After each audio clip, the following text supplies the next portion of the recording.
काम हो गया। कहाँ पर है? Amateur wrestling federation.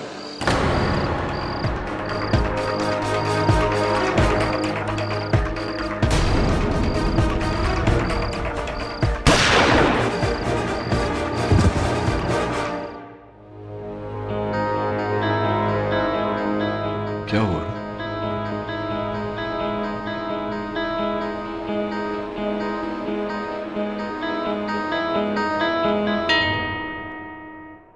ओए, क्या बात है? परेशान लग रहा है। Any problem? Big problem sir.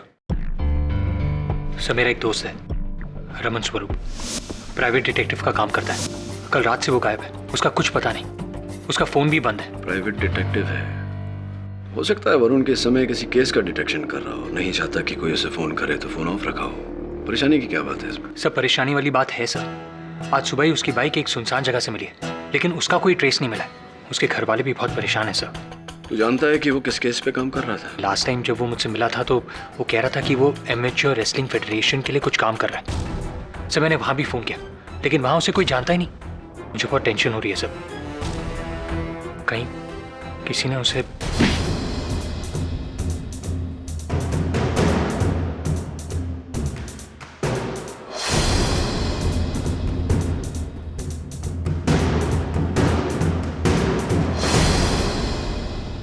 क्या किया तूने?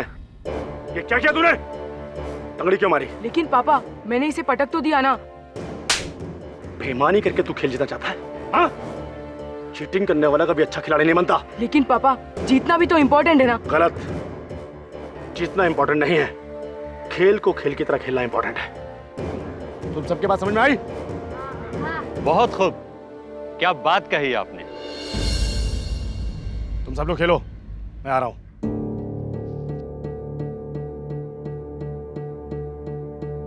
इनसे मिलिए। यह है अमेच्योर रेसलिंग फेडरेशन के चेयरपर्सन गौरव शर्मा। ये इनकी सेक्रेटरी राधिका और बंदे को जसपाल संधू कहते हैं। मैं इस फेडरेशन का सेक्रेटरी हूं। आप बड़े लोग हैं, मेरे इस छोटे से अखाड़े में क्या काम है आपका? हमारी ये फेडरेशन देश में कुश्ती को पॉपुलर करना चाहती है। हम चाहते हैं कि हमारे देश से ओलंपिक्स में और भी अच्छे रेसलर्स जाएं। इसलिए हमने बच्चों में से पॉपुलर करने के लिए उन्हें फ्री ट्रेनिंग देते हैं। बड़ा अच्छा काम करते हैं आप लोग। और इस अच्छे काम में आपका सपोर्ट चाहिए हमें। हम चाहते हैं कि आप हमारे फेडरेशन में हेड कोच के रूप में आए। तो आप उस बलबीर सिंह का क्या करेंगे? लेकिन ये बलवीर के बारे में आपको कैसे मालूम? मैं अपने दोस्तों और दुश्मनों का ख्याल रखता हूं। बलवीर को भले ही हमने अपने फेडरेशन में हेड कोच के रूप में नियुक्त किया है, लेकिन हम जानते हैं उसकी हैसियत, कहां आप कहां वो। पर लोग तो ऐसा नहीं समझते, और वैसे भी वो ओलंपिक्स खेला हुआ है और 8 साल पहले उसने सिल्वर मेडल लिया था।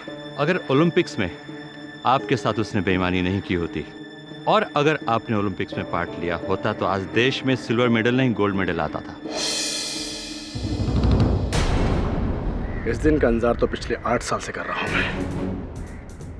कब मैं उस बलवीर को उसकी औकात दिखाऊं, और आज मौका मिल रहा है। मुझे आपका ऑफर मंजूर है। Very good.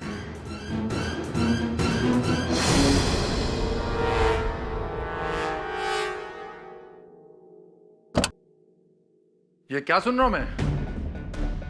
अब आपको हमारे काम पे भरोसा नहीं रहा जो आप उस जनार्दन को इस फेडरेशन में बुला रहे हैं? ये फेडरेशन किसी के पर्सनल प्रॉब्लम्स को ध्यान में रख के नहीं बनाया। मैं उस हर आदमी को इस फेडरेशन से जोड़ने के लिए आजाद हूं जिससे इस फेडरेशन को फायदा हो। वो जनार्दन इस फेडरेशन को ऐसा कौन सा फायदा पहुंचा सकता है जो मैं नहीं कर सकता?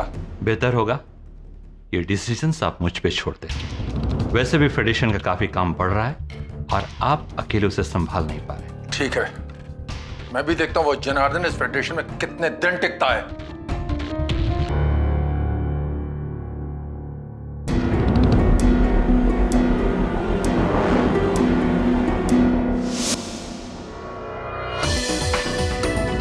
तुम मेरे केबिन में क्या कर रहे हो? ये केबिन तुम्हारा ही नहीं, बल्कि हम दोनों का है। 8 साल पहले जो तुमने मेरे साथ किया, उसका बदला लेने के लिए 8 साल तड़पा हूं मैं। और देखो ना, भगवान ने हम दोनों को मिलाया तो कितना मौके के साथ। ठीक है जनार्दन, मैं तुम्हें छोड़ूंगा नहीं।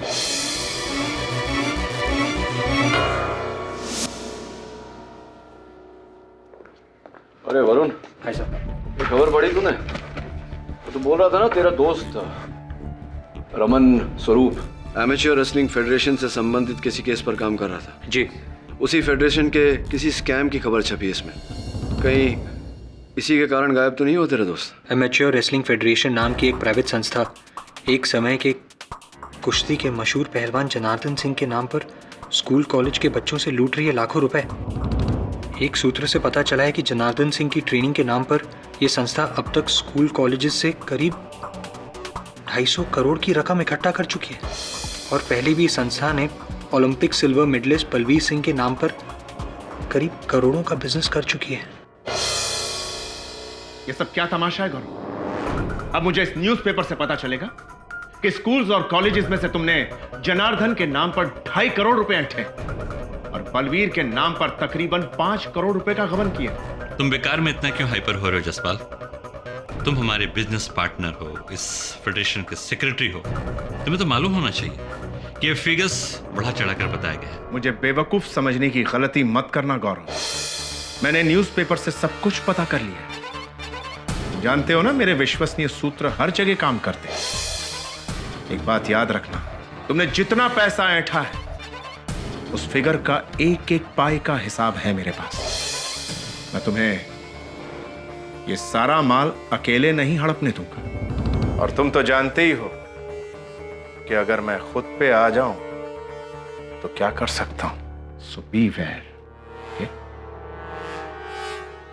मैडम आप प्लीज गौरव जी को बोलिए कि एक बार मुझसे मिल ले। मैं पिछले 5 दिन से लगातार यहाँ आकर उनको मिलने की कोशिश कर रहा हूँ। देखिए वो किसी जरूरी। मेरी बात तो सुनिए। मुझे कुछ नहीं सुनना।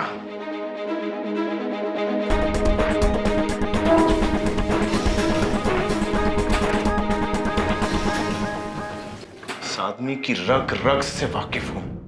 इसका बस चले तो ये अपने बाप को भी ना छोड़े। तुम्हें क्या लगता है मैं ऐसे ही उसे सब कुछ अकेले खाने दूंगी?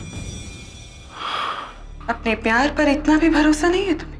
अरे प्यार पर भरोसा है, इसीलिए तो उस कमीने गौरव के साथ इतने सालों से जुड़ा हूं।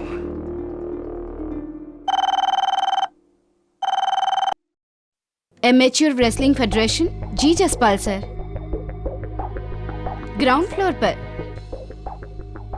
जी मैं आती हूँ। गौरव है? जी हाँ, लेकिन ये सब क्या है? ये बिजनेस है, कभी कभी करना पड़ता है। अच्छा, तो आज से और अभी से मैं इस फेडरेशन से नाता तोड़ रहा हूं। तुम शायद भूल रहे हो कि तुमने मेरे साथ एग्रीमेंट किया है, और उस एग्रीमेंट के हिसाब से 2 साल तक तुम फेडरेशन नहीं छोड़ सकते। किसमें हिम्मत है मुझे रोकने की? तुम्हें यहां से बाहर जाने से रोकने के लिए मैं खुद बहुत हूं। मेरा एक इशारा बहुत है। तू मुझे रोकेगा? जरूर। चल रोक रोक।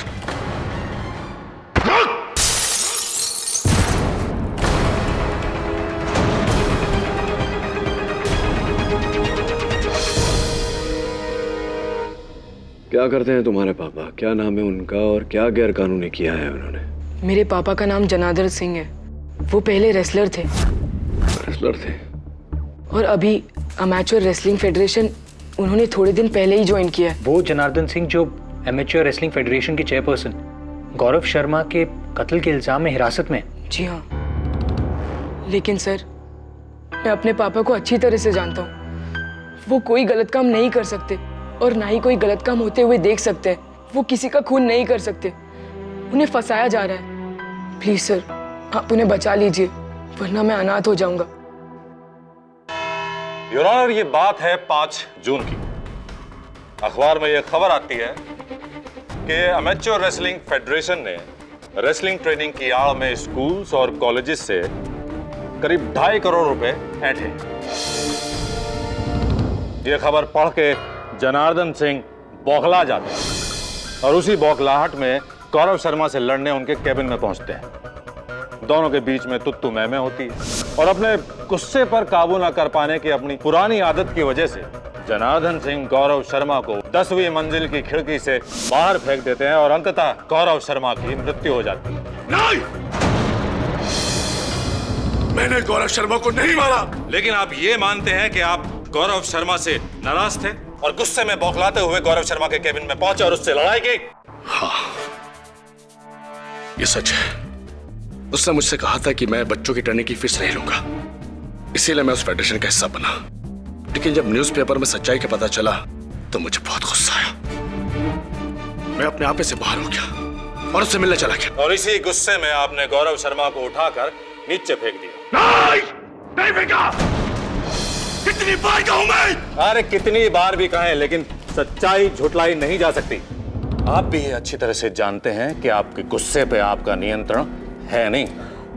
आप इससे पहले भी अपने आपे से बाहर हुए हैं और इसका आपने बहुत बड़ा खामियाजा भुगता भी है। जी हाँ, आप ठीक कह रहे हैं। 8 साल पहले हमने बहुत सारी कुश्तियां लड़ी, कुछ हारे कुछ जीते, और इस जनार्दन के गुस्से को मुझसे बेहतर और कौन जान सकता है। ए बलवीर!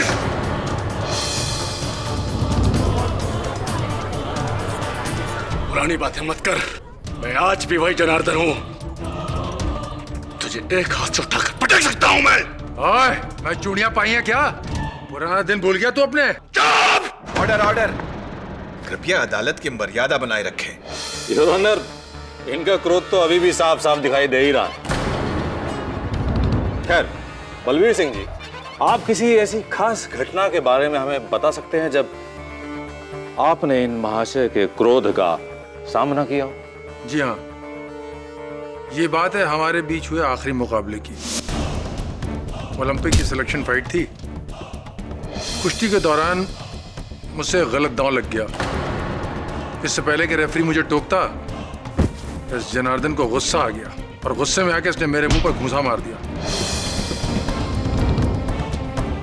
जिसकी वजह से ये डिस्क्वालीफाई हुआ और चैंपियनशिप से लाइफ टाइम के लिए बैन कर दिया गया। ये सच है, मैंने इसे मारा था, जिसकी सजा मैं आज तक कहीं ना कहीं भुगत रहा हूं मैं।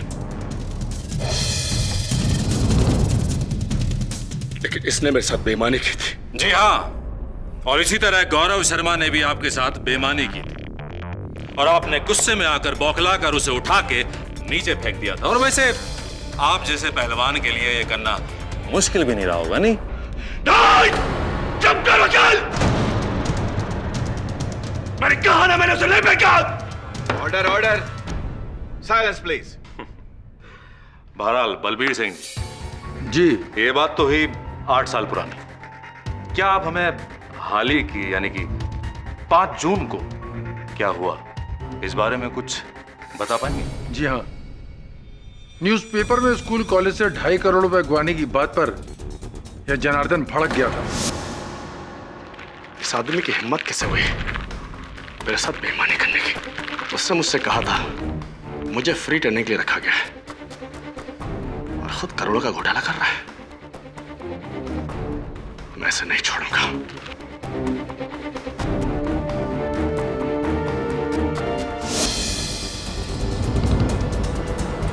और उन्होंने वही किया जो उन्होंने कहा? जी, जहां तक मैं इस जनार्दन को जानता हूं, यह गुस्से में कुछ भी कर सकता है। बहुत मुमकिन है कि गुस्से में आकर इसने गौरव को खिड़की से बाहर फेंक दिया हो।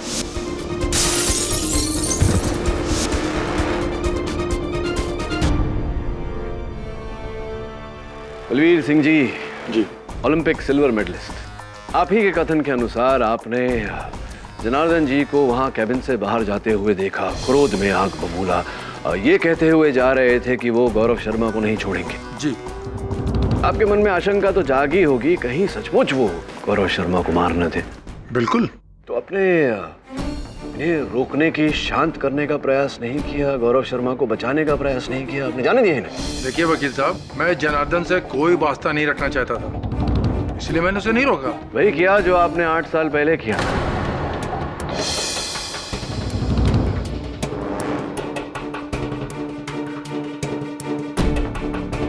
8 साल पहले भी आपने जनार्दन जी को उकसाया था, आप जानते थे कि इन्हें बेईमानी से नफरत है, बेईमानी से इन्हें क्रोध आता है और ये क्रोध में गलती कर जाते हैं, इसीलिए आपने जानबूझकर गलत दांव खेला। ये बौखला गए और इन्होंने गलती की, जिसके कारण इन्हें खेल से बाहर कर दिया गया और आपका ओलंपिक्स तक का रास्ता साफ हो गया। ये क्या बकवास कर रहे हैं वकील साहब? बकवास नहीं कर रहा हूं बलवीर सिंह जी, सही कह रहा हूं। 8 साल बाद भी आपने वही किया ताकि आपकी फेडरेशन की कुर्सी जिस पर आप बैठे हैं वो आपके हाथ से न जाए। वकील साहब, ये सरासर बेबुनियाद बातें हैं। मैं जिस जगह पर हूं उस जगह पर मुझे इस जनार्दन जैसे से क्या इनसिक्योरिटी हो सकती है? और शायद आप भूल रहे हैं कि मैं एमेच्योर रेसलिंग फेडरेशन का एक फाउंडर मेंबर भी हूं। इस जैसे आदमी से मुझे क्या खतरा हो सकता था? खतरा तो था आपको। वो नोटिस जिस फेडरेशन के आप फाउंडर मेंबर है, उसी फेडरेशन ने फेडरेशन से आपको मुक्त करने के लिए नोटिस भेजा था। योर ऑनर, वो नोटिस आपकी मेज पर रखा हुआ है। भेजा था या नहीं? भाई बहुत सुंदर केडी साहब, बहुत सुंदर। लेकिन आखिर आप इन सब तथ्यों से साबित क्या करना चाहते हैं? क्या आप ये कहना चाहते हैं कि बलवीर सिंह ने जनार्दन को रोका नहीं, इसलिए जनार्दन ने गौरव शर्मा की हत्या कर दी? अगर ऐसा है तो भी जनार्दन का जुर्म कम नहीं हो जाता? नहीं आप भरद्वाज साहब, मैं तो केवल संभावनाओं को टटोल रहा हूं। आपने अपने दलील में कहा था कि जनार्दन जी एक ऐसे पहलवान हैं जिनके लिए किसी को उठाकर खिड़की से बाहर फेंकना कोई बड़ी बात नहीं है। बलवीर सिंह जी भी तो ओलंपिक सिल्वर मेडलिस्ट रहे हैं, इनके लिए भी किसी को उठाकर खिड़की से बाहर फेंकना कोई बड़ी बात नहीं।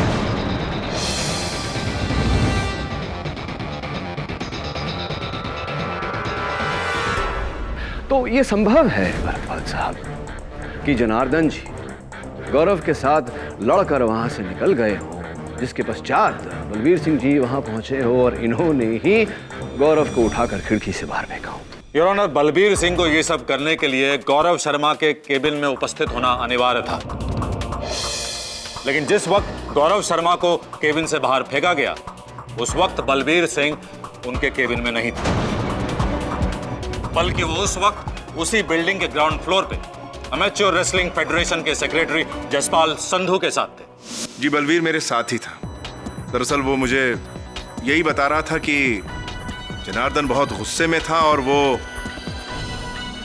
गौरव के कैबिन में गया। पता नहीं, मुझे कुछ गड़बड़ लगी और हम तीनों 10th फ्लोर पर गए गौरव के कैबिन में। पर तब तक तो जसपाल सिंह जी, आपका कैबिन भी तो 10वें माले पर ही है ना? तो फिर आपने बलवीर सिंह जी के साथ ये जो मीटिंग थी ये अपने कैबिन में क्यों नहीं की? ग्राउंड फ्लोर में क्यों मिले आप लोग? जी, उससे पहले मैं एक्चुअली गौरव के साथ ही था, उसके कैबिन में। ऐसे ही? लेकिन कुछ अर्जेंट काम की वजह से मुझे और राधिका को नीचे उतरना पड़ा। और जैसे ही हम लोग नीचे उतरे तो बलवीर का फोन आया और वो मुझसे मिलने चला आया। अगर हमें पता होता कि गौरव की जान को खतरा है तो हम उसे अकेला छोड़कर नहीं जाते। राइट। इसका अर्थ ये हुआ कि आपने भी जनार्दन सिंह जी के हाथों द्वारा गौरव की हत्या होते हुए नहीं देखी? जी नहीं, जब तक हम लोग वहां पहुंचे तब तक वो निकल चुका था। तो इतने निर्णायक रूप से आप कैसे कह सकते हैं कि गौरव शर्मा की हत्या जनार्दन सिंह ने की है? और कर भी कौन सकता है? अब करने को तो आप भी कर सकते हैं।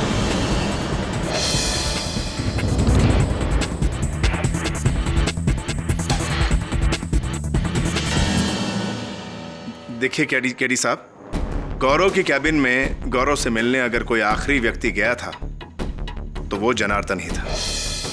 और ये बात आप किसी से भी पूछ सकते हैं। आप चाहें तो राधिका से पूछ लीजिए। मैं तो जसपाल जी के साथ ग्राउंड फ्लोर पर ही थी, जहां बलवीर सिंह हमसे मिलने आए थे। फिर उसके बाद हम सब 10th फ्लोर पर पहुंचे, जहां पर हमें गौरव के कत्ल की बात पता चली। तो राधिका जी, आपने भी ये मान लिया कि ये हत्या जनार्दन सिंह जी ने की? जी हाँ, जनार्दन सिंह के रवैये से हर कोई वाकिफ है। और जब बलबीर के ये बताने पर कि जनार्दन बहुत ही गुस्से में गौरव के कैबिन में गया है, शक की तो कोई गुंजाइश ही बाकी नहीं रह जाती। हाँ, लेकिन संदेह को तथ्य में बदलने के लिए आंखों से देखना भी तो जरूरी है, आवश्यक है। जो आपने नहीं देखा, आप क्या, आप में से किसी ने नहीं देखा।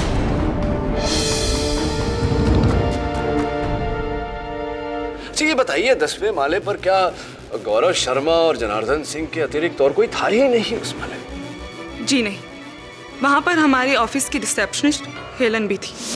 मिस हेलन डिकोस्टा, आप एमेच्योर रेसलिंग फेडरेशन की वो जो ऑफिसेज हैं वहाँ रिसेप्शनिस्ट हैं। जी तो जाहिर है कि वहाँ हर आने जाने वाले की सूचना रखती होंगी आप। जी हाँ। तो इससे तो स्पष्ट है कि आपने जनार्दन सिंह जी को गौरव शर्मा के कैबिन में जाते हुए भी देखा होगा, वहाँ से बाहर आते हुए भी देखा होगा। जी मैंने जनार्दन को गौरव सर के कैबिन के अंदर जाते हुए देखा था, लेकिन बाहर आते हुए नहीं देखा था। क्यों? आप तो वहीं बैठती हैं गौरव शर्मा जी के कैबिन के बाहर, आपने इन्हें बाहर आते हुए कैसे नहीं देखा? जी दरअसल गौरव सर अपने कैबिन में जसपाल जी और राधिका जी के साथ कोई मीटिंग कर रहे थे। ये लोग करीबन 1:45 तक बाहर निकले होंगे, तब तक मैं रिसेप्शन में ही थी। जसपाल जी और राधिका जी के बाहर निकलने के करीब 5 मिनट बाद ही मुझे जसपाल जी का फोन आया कि मैं उनसे ग्राउंड फ्लोर पर आकर मिलूं। मैं बस जसपाल जी से मिलने के लिए नीचे जा ही रही थी कि तभी वहाँ जनार्दन जी पहुँच गए। और क्योंकि जनार्दन जी इसी फेडरेशन के एक एम्प्लॉय है, इसलिए मैंने उनसे कुछ पूछने की कोशिश ही नहीं की कि वो गौरव सर से क्यों मिलना चाहते हैं, और मैं जसपाल जी से मिलने के लिए नीचे चली गई। अच्छा ये बताइए कि क्या काम था जसपाल जी को आपसे? वही तो मेरी समझ में भी नहीं आया, क्योंकि जब तक मैं नीचे पहुंची तब जसपाल जी वहाँ थे ही नहीं।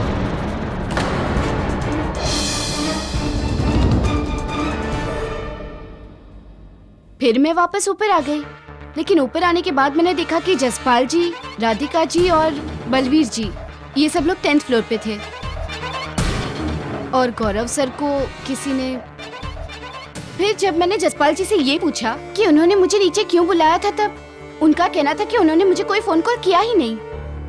Your honour, Miss Helen D'Costa की कथन से ये स्पष्ट है कि ये हत्या जनार्दन जी के क्रोध में आने का परिणाम नहीं, किसी व्यक्ति के सोची समझी साजिश का परिणाम है।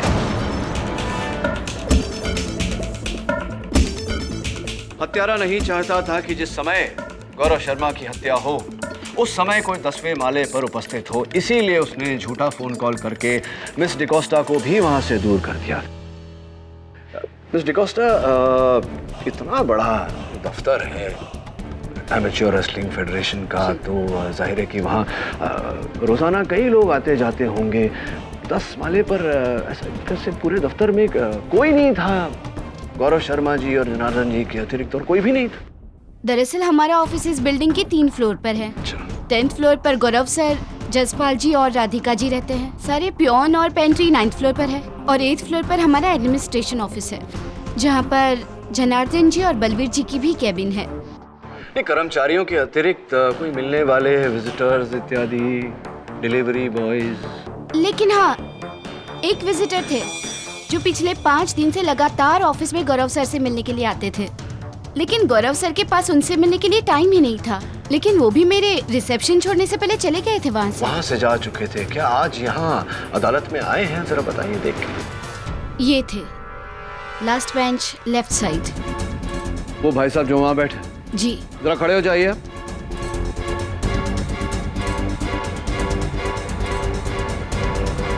डॉक्टर कपाड़िया, आपसे मिलकर अत्यंत प्रसन्नता हुई। गौरव शर्मा की हत्या से 5 दिन पहले से आप उनसे मिलने का प्रयास कर रहे थे। ऐसा कौन सा आवश्यक काम आन पड़ा था आपको गौरव जी से? देखिए, मैं एक डॉक्टर हूँ और ऐसे स्पोर्ट फेडरेशन में डॉक्टर को बड़ा स्कोप रहता है, और मैं एमेच्योर रेसलिंग फेडरेशन ज्वाइन करना चाहता था, इसलिए मैं गौरव से मिलने की कोशिश कर रहा था, लेकिन मुलाकात हो ना पाई। तो जिस दिन उनकी हत्या हुई थी उस दिन भी आप गए थे उनसे भेंट करने? जी हाँ, लेकिन जब हेलन ने बताया कि आज भी वो बिजी है, उनके पास मिलने का टाइम नहीं है, तो मैं वहां से चला गया था। जब मैं 10th फ्लोर पर था तो मैंने हेलन को नीचे जाते हुए देखा, और मैंने सोचा कि यही मौका है गौरव जी से मिलने का। लेकिन मैं जब ऑफिस में गया तो मैंने एक आदमी को बहुत गुस्से में भागते हुए बाहर आते देखा। अच्छा, किसे देखा था आपने गौरव शर्मा जी के कैबिन से बाहर आते हुए? यही आदमी है वो।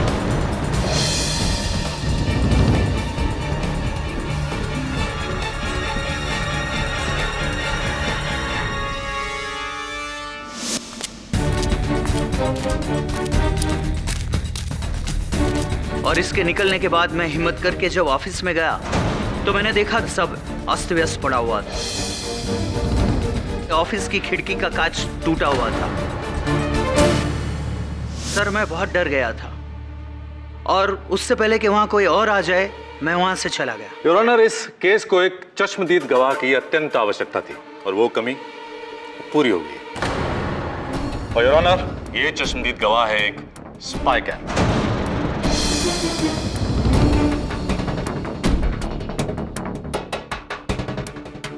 योर ऑनर, गौरव शर्मा की एक आदत थी, वो अपने कैबिन की टेबल पर रखी लैंप में एक स्पाई कैम लगा के रखता था ताकि अपने कैबिन की गतिविधियों पर नजर रख सके। मैं उसी स्पाई कैम की रिकॉर्डेड वीडियो फुटेज इस अदालत के सामने दिखाना चाहता हूं योर ऑनर। ये सब क्या है? ये बिजनेस है, ये सब करना पड़ता है जनार्दन। अगर ये बिजनेस है तो मैं आज से और अभी से इस फेडरेशन से नाता तोड़ रहा हूं। तुम्हें फेडरेशन से जाने से रोकने के लिए मैं बहुत हूं। मेरा एक इशारा बहुत है। चल रोक मुझे, रोक, रोक, रोक।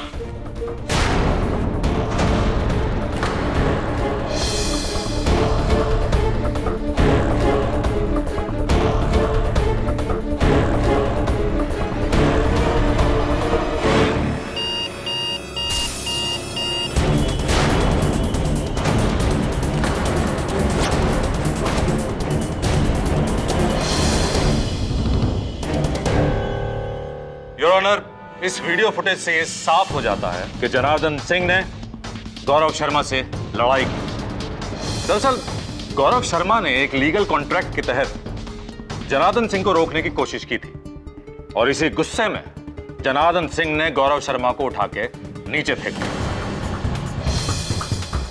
मैं चाहूंगा कि यह अदालत इस वीडियो फुटेज और तमाम गवाहों के बयान के आधार पर जनार्दन सिंह को गौरव शर्मा की हत्या के जुर्म में सजा सुना।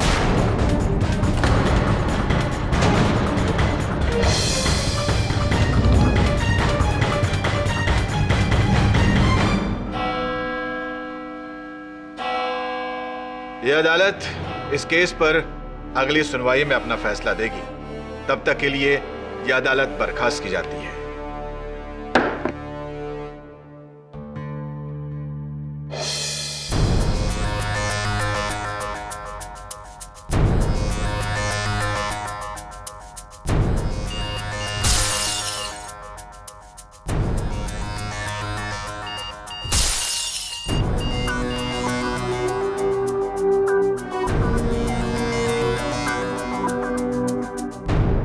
सर, मैंने एमेच्योर रेसलिंग फेडरेशन के रिसेप्शन की कॉल लिस्ट निकलवा ली है।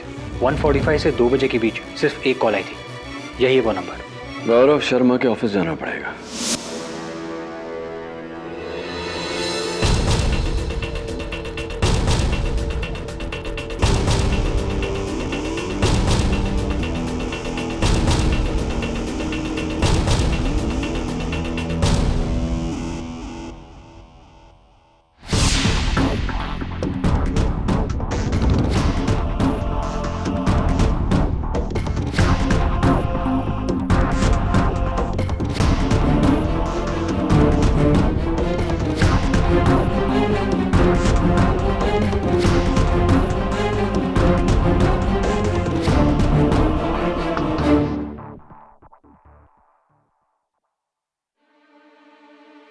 कमरे की घड़ी की आवाज नहीं थी, इसका मतलब ये हुआ कि किसी और के घड़ी की आवाज थी।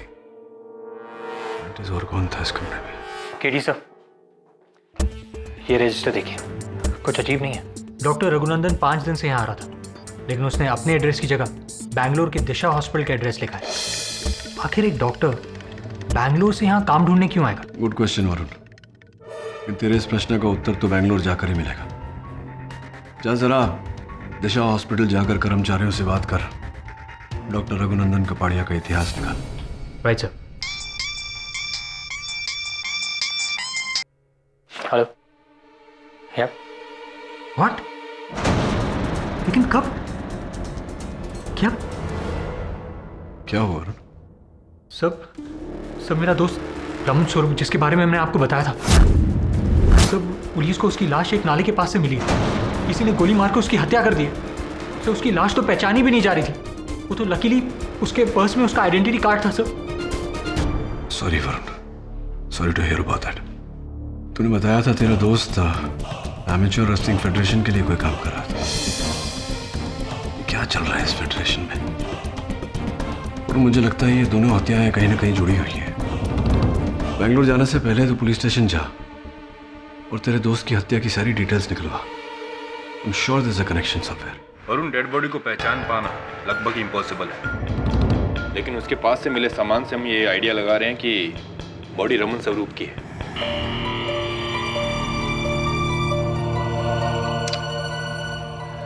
दवे, पोस्टमार्टम की रिपोर्ट कब तक मिल जाएगी? वो तो कल मिलेगी, लेकिन हाँ, उनकी जेब से उनका मोबाइल मिला है जो पानी में भीग जाने की वजह से खराब हो चुका है। लेकिन सिम की मदद से हमने उनके कॉल रिकॉर्ड्स मंगवा लिए हैं। क्या मैं वो रिपोर्ट देख सकता हूँ? हाँ जरूर।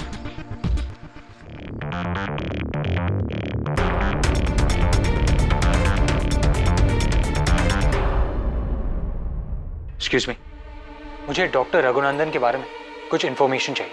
डॉक्टर रघुनंदन? जी।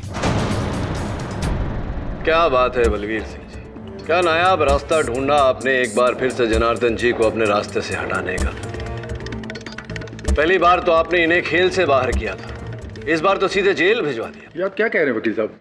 वही कह रहा हूँ जो सच है। आप जानते थे कि जनार्दन जी को जब फेडरेशन में चल रहे भ्रष्टाचार की जानकारी मिलेगी तो वो क्रोधित होकर कोई न कोई गलत कदम अवश्य उठाएंगे। तभी तो अंदर के इस भ्रष्टाचार की जानकारी आपने दैनिक समाचार पत्र में लीक की थी या नहीं? वकील साहब, ये सब झूठ है, बकवास है ये सब। ये सब झूठ नहीं, आप झूठे हैं बलवीर सिंह जी। ये रहा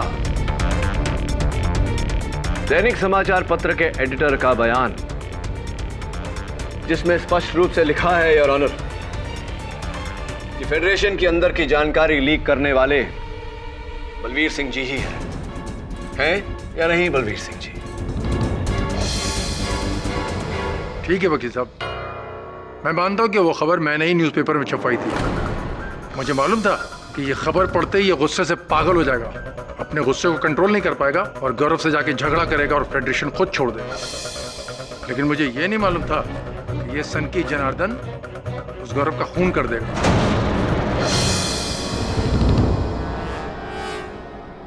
मुझे बलवीर सिंह जी से आगे कुछ नहीं पूछना। मैं डॉक्टर रघुनंदन कपाड़िया को एक बार फिर से कटघरे में बुलाने की अनुमति चाहूंगा। डॉक्टर रघुनंदन कपाड़िया, बड़ी अद्भुत बात है कि वहाँ एमेच्योर रेसलिंग फेडरेशन के दफ्तर में इतने लोगों के होने के बावजूद आप वो इकलौते व्यक्ति हैं जिन्होंने जनार्दन जी को गौरव शर्मा जी के 10 माले के कैबिन से बाहर आते हुए देखा और किसी ने नहीं देखा। सही कह रहा हूँ? जी हाँ सर। और आप वहाँ 5 दिनों से गौरव शर्मा जी से मिलने का प्रयास कर रहे थे। सही कह रहा हूँ? जी हाँ, बिल्कुल सही कह रहे हैं आप। और आपने हत्या के दोपहर को मिस डिकोस्टा को नीचे से एक फोन कॉल करके, झूठा फोन कॉल करके उन्हें नीचे बुलाया। सही कह रहा हूँ? ग्राउंड फ्लोर पर? जी, मैं आती हूँ। ये आप कैसे बात कर रहे हैं? मैंने कोई झूठा कॉल नहीं किया था। डॉक्टर कपाड़िया, इस अखाड़े का मैं नवसिखिया नहीं, एमेच्योर नहीं, बहुत ही मंझा हुआ खिलाड़ी हूँ। एमेच्योर रेसलिंग फेडरेशन के रिसेप्शन पर कॉलर आईडी लगाया गया है और हर आने वाले कॉल को नंबर समेत दर्ज किया जाता है, जिसकी सूची जज साहब की मेज पर रखी हुई है, जिसमें आपका नंबर है, जिससे स्पष्ट होता है कि जिस समय मिस डिकोस्टा को वो फोन गया था आप ही के नंबर से गया था। बताइए कि क्यों आपने मिस डिकोस्टा को फोन करके ग्राउंड फ्लोर पर बुलाया था? एक्चुअली सर, मैं बहुत परेशान हो गया था। 5 बार लगातार कोशिश करने के बावजूद भी हेलन ने मुझे गौरव से मिलने नहीं दिया था। और जब मैंने देखा कि हेलन के अलावा ऑफिस के आजू बाजू में कोई नहीं है तो मैंने बाहर जाकर अपने मोबाइल से हेलन को कॉल किया ताकि मैं गौरव से मिल पाऊं। राइट। 12:30 बज गए। कितना बज रहा है आपकी घड़ी में? 12:30। Nice watch. तो ऐसा क्या विशेष काम आन पड़ा था गौरव जी के साथ कि आप बेंगलोर निवासी है, तो बेंगलोर में अपना काम काज सब छोड़कर यहाँ मुंबई में पड़े हुए थे, गौरव शर्मा जी के पीछे पड़े हुए थे। ऐसा क्या विशेष काम था? किसी के काम करने पर कोई रोक है क्या? अगर मैं बेंगलोर छोड़कर यहाँ काम करना चाहूँ तो कोई प्रॉब्लम है? अरे नहीं नहीं डॉक्टर साहब, काम करने में अब क्या परेशानी भला। हाँ लेकिन जब किसी काम करने के लिए इतने ठोस प्रकार से आप किसी के पीछे पड़ जाए, जो काम करने के लिए आप एक किसी प्राइवेट डिटेक्टिव का सहयोग भी ले, तब बात थोड़ी विचित्र हो जाती है। ऐसा लगता है कि दाल में कुछ काला है।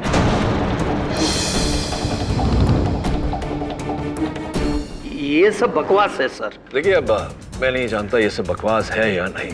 मैं तो डॉक्टर कपाड़िया केवल वही दोहरा रहा हूँ जो दिशा हॉस्पिटल के आपके सहकर्मियों ने मुझे बताया।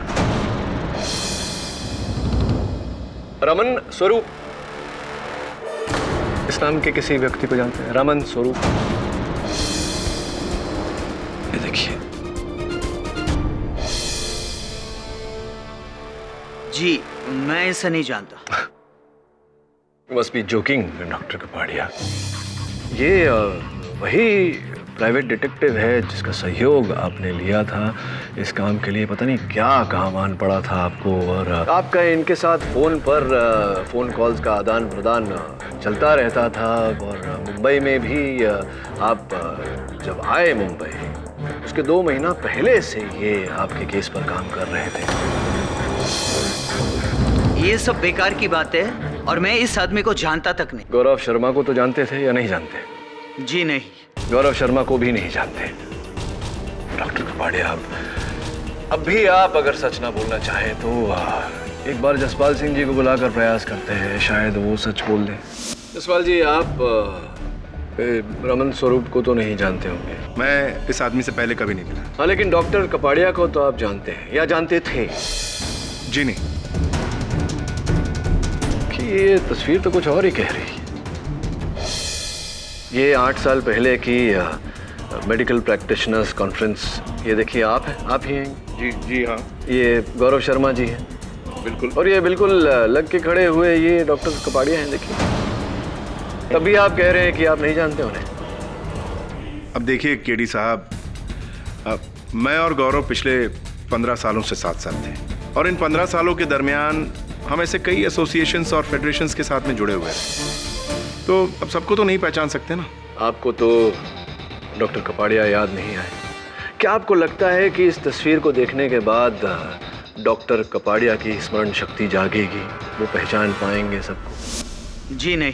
कमाल है डॉक्टर साहब, ये तस्वीर बताने के बाद भी आप गौरव शर्मा और जसपाल संधू को पहचानने से इनकार कर रहे हैं। चलिए कोई बात नहीं। ये तो बताइए डॉक्टर कपाड़िया कि आपको 8 साल पहले 7 साल के लिए बेंगलोर जेल भेज दिया गया था, क्यों, क्या अपराध किया था?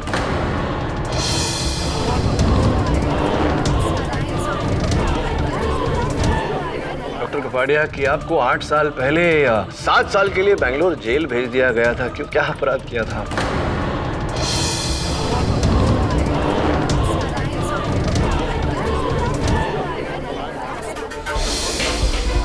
धोखा दिया था इन दोनों ने मुझे। इन दोनों की वजह से मुझे जेल हुई। आज का गौरव शर्मा कल का रघुवीर यादव था। उसने मेरी मदद से बेंगलोर मेडिकल एसोसिएशन खोला और मेरी पोजीशन का गलत फायदा लिया।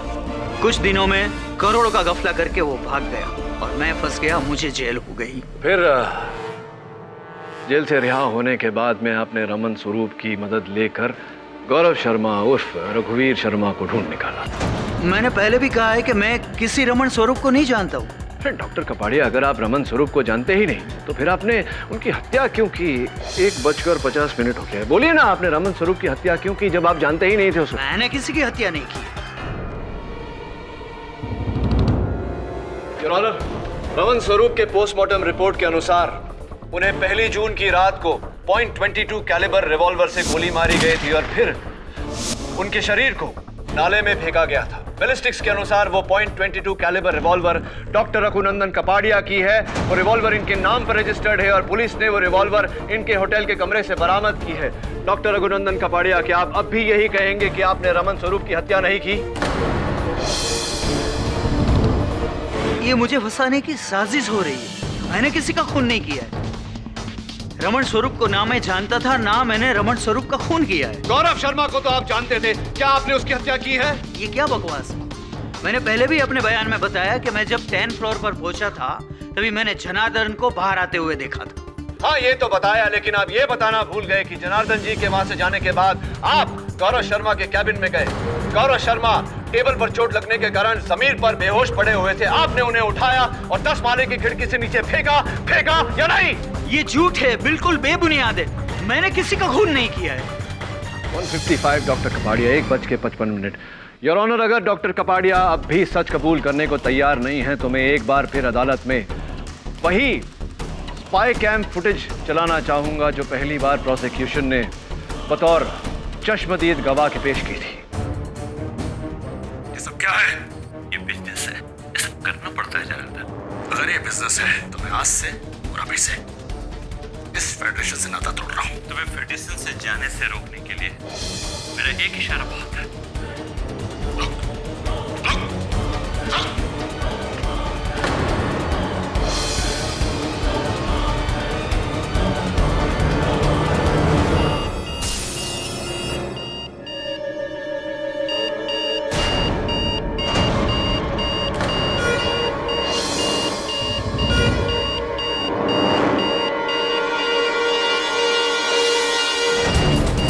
योर ऑनर,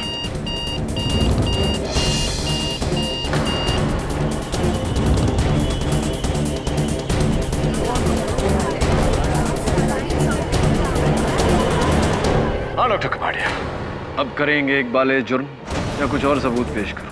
मैंने कहा था आपसे इस अखाड़े का मैं नव सीखिया नहीं, मंझा हुआ खिलाड़ी। हाँ, मैंने ही गौरव का खून किया।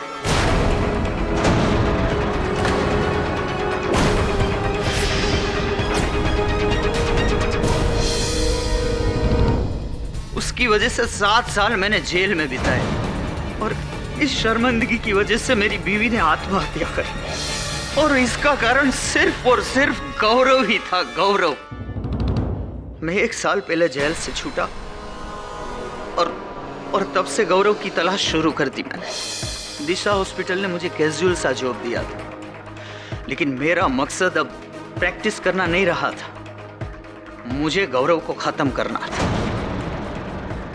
मेरी बीवी की मौत का बदला लेना था मुझे उससे, और इसीलिए मैंने रमन स्वरूप डिटेक्टिव को हायर किया। लेकिन जब उसने मुझे बताया कि गौरव फेडरेशन का काम कर रहा है, तब मैंने सोचा कि ये डिटेक्टिव जान गया है कि मैं गौरव को ढूंढ रहा हूं और आगे जाके वो खतरा बन सकता है।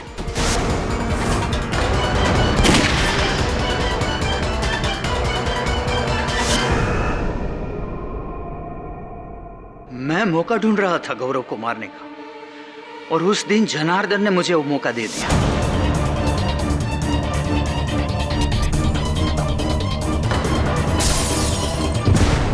मैंने सोचा गौरव का खून का इल्जाम जनार्दन पर आएगा, कोई मेरी तरफ उंगली भी नहीं उठाएगा।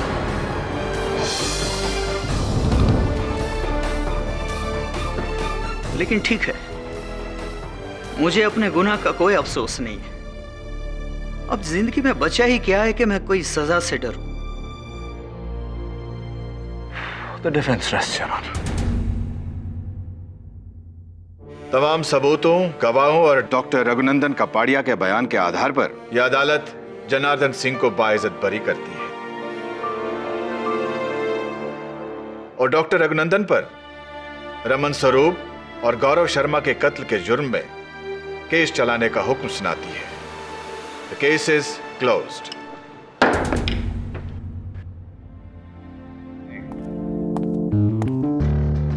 एक मिनट एसीपी सर, इनसे बात करने से पहले आपको मुझसे बात करनी होगी। केडी मालूम है। केडी पाठक, आप यहां कैसे? सर, सीआईडी के विरुद्ध डीसीपी साहब का केस अदालत में मैं लड़ रहा हूं। कागजात तो ना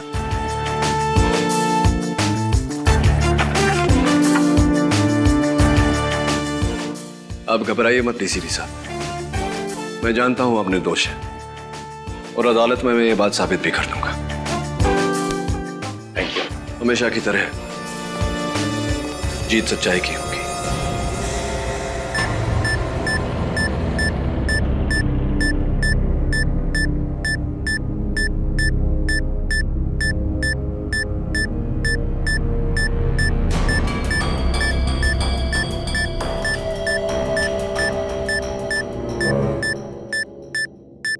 योर ऑनर, आज तक मुझे ऐसा लगता था कि केडी वर्सेस आई.एम. जायसवाल, उससे बड़ा मुकाबला हो ही नहीं सकता है, लेकिन आज तो कमाल हो गया। केडी वर्सेस सीआईडी, मतलब क्या सूरज वर्सेस चांद या फिर रात वर्सेस दिन? No no, actually your honour, it is शेर वर्सेस हाथी। बचपन में मेरी दादी माँ मुझे कहानी सुनाया करती थी योर ऑनर, जंगल की कहानी, जहाँ पे एक शेर था, खूंखार ताकतवर शेर, जो हर जानवर को हरा देता था हमेशा, और उसे ये लगने लगा था कि वो नंबर 1 है। 100% ट्रैक रिकॉर्ड। और इसी गुरूर के चलते, इसी ओवर कॉन्फिडेंस के चलते वो शेर ने एक छोटी सी गलती कर दी, बड़े से हाथी को ललकार दिया। फिर क्या, नतीजा तो भुगतना ही था। थामा जी सटकली। इस बार शेर की नहीं, हाथी की हटी, और शेर की इज्जत घटी। इस केस के अंत में ऐसा ही कुछ होने वाला है, ऐसा मुझे लग रहा है योर ऑनर, क्योंकि केडी पाठक साहब के सक्सेस का फाटक बंद होने वाला है। सीआईडी जैसे हाथी से पंगा ले लिया है, राइट? क्या इनसे बात करते हैं। डीसीपी सर, आपने मुझे सीआईडी में दाखिला नहीं दिया, इस बात का मुझे आज तक रंज था, लेकिन अब नहीं है। गुड, मैं सीआईडी में नहीं हूं और पब्लिक प्रोसिक्यूटर हूं। खैर, क्या लगता है आपको, ये जो दिलचस्प मुकाबला है उसके बारे में आपका क्या कहना है? जंगल का उदाहरण आपने सही दिया मिस्टर जायसवाल। जंगल का राज ही तो चल रहा है यहाँ पे। एक इज्जतदार और जिम्मेदार डीसीपी के ऊपर 2-2 खून के इल्जाम, वो भी अपने ही आदमियों के, रोहित के और सालों के। मैं ऐसी बेवकूफी क्यों करूंगा? इसका जवाब आप ही दे सकते हैं DCP sir. This is ridiculous. इस बार डीसीपी प्रद्युमन अपनी हद से ज्यादा बढ़ गया है। जायसवाल साहब, ऑल योर्स। डीसीपी साहब, इनकी बातों से आप अपना आपा मत खोइए। ये तो यूं ही बस चुटकुले कहानियां अदालत में सुनाते रहते हैं हम सबके मनोरंजन के लिए। योर ऑनर, केवल किसी के किसी पर उंगली उठा देने से पर्दा गिर नहीं जाता। आपने सुना?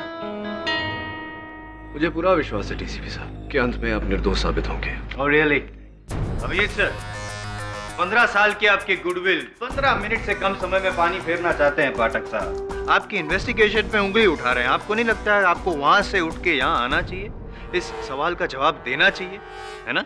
योर ऑनर, मैं यहाँ सीआईडी के उठाए किसी कदम की सफाई देने नहीं, बल्कि सिर्फ गवाही देने आया हूँ, जो सीआईडी को मिले ठोस सबूतों पर आधारित है। 18 जुलाई 2012 को ब्लू मून बार के मेकअप रूम में undercover police officer Rohit Rajadhyaksha का खून हुआ। एक गोली उनके सीने को चीरती हुई जाके दीवार में धंस गई। कातिल ने वो गोली उठाई और उसे अपने साथ ले गया, और वही गोली योर ऑनर सीआईडी ने बरामद की डीसीपी चित्रोले के घर से। यस योर ऑनर, और ये वही गोली है योर ऑनर जिस पर इंस्पेक्टर रोहित के खून के निशान भी पाए गए थे। ये योर ऑनर, ये फॉरेंसिक रिपोर्ट और ये बैलिस्टिक रिपोर्ट जो कहती है कि उस गोली का घर डीसीपी सर का गन था, यानी कि इट्स वेरी सिंपल, गोली उस गन की और गन डीसीपी सर की। End of matter. वाह वाह वाह वाह जायसवाल साहब, क्या बात है। आइए आइए आइए, इस बार तो आपने 10 मिनट के पहले ही एंड ऑफ द मैटर कर दिया। Well done. Go on go on. नहीं, अभी आपके राज में क्या गो ऑन। बस एक साधारण सा सरल सा प्रश्न पूछना चाहूंगा मैं इंस्पेक्टर अभिजीत से, इफ यू डोंट माइंड। जीतने दे देंगे मुझे आप।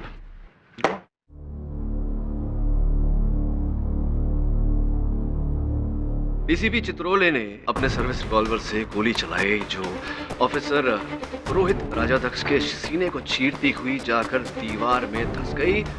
डीसीपी साहब ने दीवार से वो गोली बाहर निकाली, अपने साथ घर ले गए, और सीआईडी ने वो गोली, ये गोली डीसीपी सर के घर से बरामद की। यहाँ तक की कहानी सही है मेरी इंस्पेक्टर अभिजीत? जी हाँ, बिल्कुल ऐसा हुआ है। दीवार में गोली धंसने से जो सुराख पड़ी थी, कितनी गहरी थी वो सुराख? यही कोई आधा पौना इंच। अब मेरा सरल सा प्रश्न आपसे ये है इंस्पेक्टर अभिजीत, वो गोली ऑफिसर रोहित के सीने को चीर कर गई, इसलिए फोरेंसिक्स को उस गोली पर, इस गोली पर ऑफिसर रोहित के खून के निशान मिले। वो गोली जाकर के दीवार में धंस गई। फोरेंसिक्स को उसी गोली पर उस दीवार के सीमेंट या प्लास्टर के कुछ ट्रेसेस मिलने चाहिए थे, जो फोरेंसिक्स को नहीं मिले। कुछ तो गड़बड़ है ना?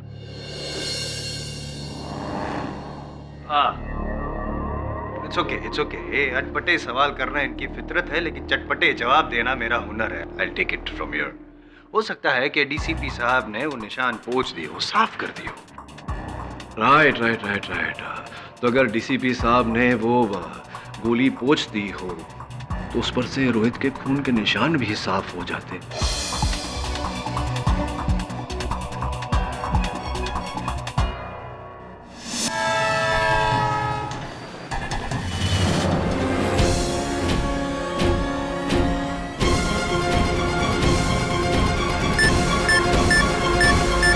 मिस्टर पाठक जी, आप कहना क्या चाहते हैं? इंस्पेक्टर अभिजीत, मैं केवल इतना कहना चाहता हूं कि ये गोली भले ही डीसीपी चित्रोले के गन से निकली हो, लेकिन ये गोली ब्लू मून बार के मेकअप रूम डीसीपी साहब की गन से नहीं चली। केडी इज राइट सर, मगर सर मैं बड़े अफसोस के साथ सबके सामने ये मानता हूँ कि मैंने कभी गोली चलाई नहीं है बिना बात के। बस ले दे के एक दो बार फायरिंग रेंज में फायरिंग की है। उन्हीं 3-4 गोलियों में से किसी ने एक गोली उठाई और उस पर रोहित का खून लगा के मेरे घर में ले जाकर रख दी। मैं मानता हूं ऐसा हो सकता है, पर ऐसा हुआ नहीं है। आपने जो कुछ किया है सर, उसकी सजा आपको भुगतनी पड़ेगी, क्योंकि ये गोली आपके खिलाफ आरोपों की सिर्फ एक छोटी सी कड़ी है, सिर्फ एक छोटी सी कड़ी। डीसीपी सर, ब्लू मून बार कि वो गोली नहीं सॉरी, वो झूली मेरी अगली गवाह। यही है वो आदमी जिसे मैंने बार के पीछे वाले रास्ते से निकलते हुए देखा था। अरे इसमें नई बात क्या है? मैं तो खुद ही कह रहा हूँ कि मैं वहाँ गया था रोहित से मिलने के लिए। लेकिन इनके हाथ में गन भी थी, और जैसे ही इन्होंने मुझे देखा, फौरन उस गन को जैकेट के पॉकेट में छुपा दिया। करेक्ट। और ये गन गौर से देखो जूली और बताओ क्या वो यही गन है? जी।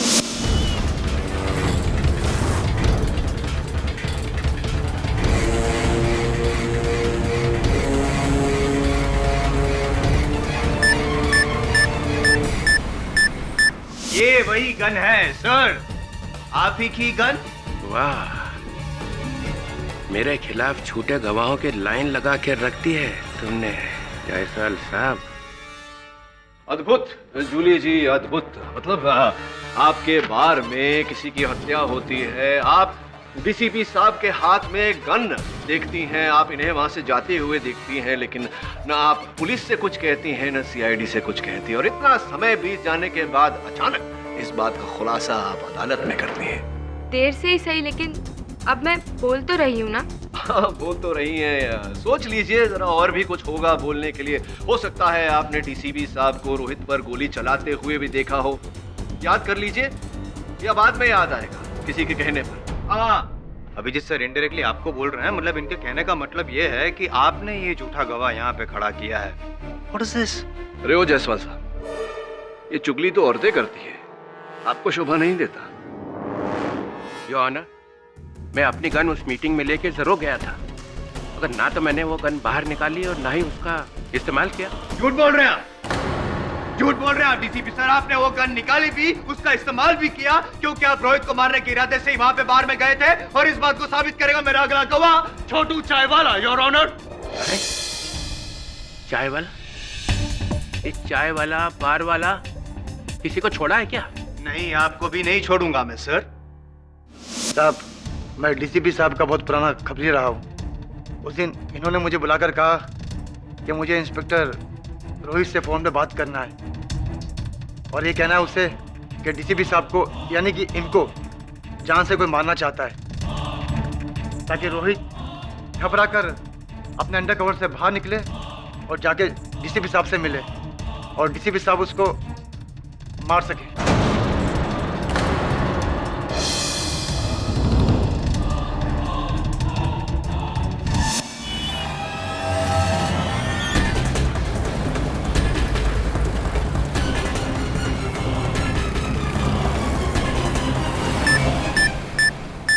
छोटू, तुम होश में हो? ये क्या बोले जा रहे हो? झूठ बोल रहे हैं, ये झूठ बोल रहे हैं sir. DCP Chitrole, please please आप इन्हें बोलने दीजिए। आई एम सॉरी। पता नहीं साहब इनके सर पे क्या भूत सवार हो जाता है। पहले रोहित को मारा, उसके बाद ये मुझे भी मारना चाहते थे। वो तो अच्छा हुआ डैडी वाले आकर मुझे बचा लिए, वरना। योर ऑनर, मैं तो सिर्फ ये मालूम करने की कोशिश कर रहा था कि मुझे मारने की खबर इसे दी किसने। ये भी मिला हुआ है, मिला हुआ है। क्यों साहब गरीब आदमी को फंसा रहे हो? अरे मैं किससे मिला होगा? छोटू जी, दोस्त एक बात बताओ, सच्ची सच्ची बताना। ये डीसीपी साहब जो हैं ये रोहित को मारना चाहते थे, रोहित को अपने कवर से बाहर निकालना चाहते थे। ये जो सारी बातें तुमने भी कही, इसका कोई तीसरा गवाह है? नहीं साहब, जब मुझे डीसीपी साहब ने घर पे बुलाकर ये बात कही, कोई और नहीं था। दो बातें हो सकती है मेरे दोस्त, या तो तुम झूठ बोल रहे हो या डीसीपी साहब। ऑफ कोर्स डीसीपी साहब झूठ बोल रहे हैं। ये निर्णय भी 10 मिनट पूरे होने से पहले ही ले लिया। ये क्या बात है, जलवे पे जलवा योर ऑनर। एक तरफ छोटू है जो 17 साल की उम्र में मुंबई आया और 18 साल की उम्र से जुर्म पे जुर्म किए जा रहे हैं। मेरी दूसरी ओर डीसीपी चित्रोले है, जिन्होंने इस छोटू को सत्य की राह पर चलना सिखाया, चाय की दुकान भी खोल के दी। डीसीपी चित्रोले एक बेदाग ईमानदार ऑफिसर जिस पर आज तक किसी ने उंगली उठाने की हिम्मत नहीं की। इस नतीजे पर पहुंचना कठिन नहीं है और ऑनर के दोनों में से झूठ कौन बोल रहा है? मतलब आप ये कहना चाहते हैं कि ये गवाह भी झूठा है? मतलब आप ये कहना चाहते हैं कि सीआईडी भी झूठी है? एक मिनट अभिजीत सर, फिर से एक बार आप पे आरोप लग रहा है। क्या हो क्या रहा है? जसवाल साहब, आपके होते हुए माचिस की आवश्यकता नहीं है आग लगाने के लिए। मिस्टर केडी, तुम बातों को घुमा सकते हो पर सबूतों को नहीं। योना, इंसान के एक्शन का अंदाजा उसके रिएक्शन से हो जाता है। जब डॉक्टर सालुंखे डीसीपी साहब के घर इन्हीं के खिलाफ सबूत लेके पहुंचे, ये बताने के लिए कि रोहित के शरीर पे से इनका बाल मिला है, तो इन्होंने फौरन सीआईडी को फोन क्यों नहीं किया? अगर ये बेगुनाह थे तो हम इनकी मदद करते, असली खूनी तक पहुंचते, पर नहीं। इन्हें मालूम था कि डॉक्टर सालुंखे के इनके काले कारनामे के बारे में पता चल चुका है, इसलिए इन्होंने उससे भी गिरी हुई हरकत की। डॉक्टर सालुंखे को इतनी बेदर्दी से मारा। You will have to pay for this, DCP साहब, you will have to pay for this. Abhijit, मैं ऐसा कर सकता हूँ? मैं डॉक्टर सालुंखे को मारूंगा? यस सर, आप ऐसा कर सकते हैं। सीआईडी में सबको मालूम है आपने सालुंखे साहब के साथ किस तरीके का बर्ताव किया, किस तरीके से बात की थी। इस सालुंखे की तो मैं वो हालत करूंगा कि उसके बाद जिंदगी भर आदमियों से बात करने लायक नहीं रहेगा, सिर्फ मुर्दों से बात करेगा। और सालुंखे साहब ने भी आपकी बेइज्जती करके किस तरीके से आपको जवाब दिया था। आप कर सकते हैं सर, आप कुछ भी कर सकते हैं। सर, मैं तो खुद सीआईडी को बताने वाला था। मैंने कहा भी सालुंखे को कि अभी फोन करो सीआईडी को। हाँ, अब तो आप ऐसा ही कहेंगे डीसीपी सर, क्योंकि आपकी बात को झुठलाने के लिए डॉक्टर सालुंखे तो है नहीं। मैं हूं ना। I forgot. मैं हूं ना जायसवाल साहब, क्यों चिंता करते हैं? इंस्पेक्टर अभिजीत, उलझन सी है मेरे मन में। सीआईडी डीसीपी साहब के घर पहुंची, उससे पहले ही कैसे उन्हें पता चल गया कि डॉक्टर सालुंखे वहां है? डॉक्टर सालुंखे का मोबाइल डीसीपी साहब के घर में ट्रेस हो रहा था और सालुंखे साहब की गाड़ी डीसीपी सर के घर के बाहर खड़ी थी। आपने उनकी गाड़ी देखी? Of course. गाड़ी को अंदर से देखा? क्या मतलब? नहीं देखा ना आपने गाड़ी को अंदर से। देखा होता तो आपको पता चलता कि डॉक्टर सालुंखे की गाड़ी की चाबी उनकी गाड़ी में लगी हुई थी और गाड़ी रिवर्स गियर में फंसी हुई थी। पाठक साहब, केस को क्यों रिवर्स गियर में लेके जा रहे हैं? आगे बढ़ाना है ना? नहीं माना था वो गियर रिवर्स गियर में थी गाड़ी, तो इससे क्या डीसीपी साहब बच जाएंगे? इंस्पेक्टर अभिजीत, क्षमा चाहता हूँ, इन्हें सब कुछ बच्चों की तरह समझाना पड़ता है। यहाँ नहीं जायसवाल साहब, हुआ यूं कि डॉक्टर सालूम के डीसीपी साहब के साथ बात करके इनके घर से बाहर आए, अपनी गाड़ी की चाबी निकाली, अपनी गाड़ी स्टार्ट की और गाड़ी को बाहर निकालने के लिए उन्होंने गाड़ी रिवर्स गियर में डाली। गाड़ी बाहर निकल ही रही थी जब अचानक किसी ने उन पर हमला किया। किसी ने नहीं, डीसीपी ने। तो ये भी बताइए कि डीसीपी साहब को अगर डॉक्टर सालूम के ऊपर हमला करना होता तो वो अपनी चार दीवारी में उन पर हमला करते, जहां और कोई देखने वाला नहीं था, कोई गवाह नहीं था। क्यों इंतजार किया इन्होंने डॉक्टर सालूम के बाहर जाने का और फिर जाकर डॉक्टर सालूम के ऊपर हमला किया ताकि पूरी दुनिया इन्हें देखे? Does it make sense at all? है ना इंस्पेक्टर अभिजीत?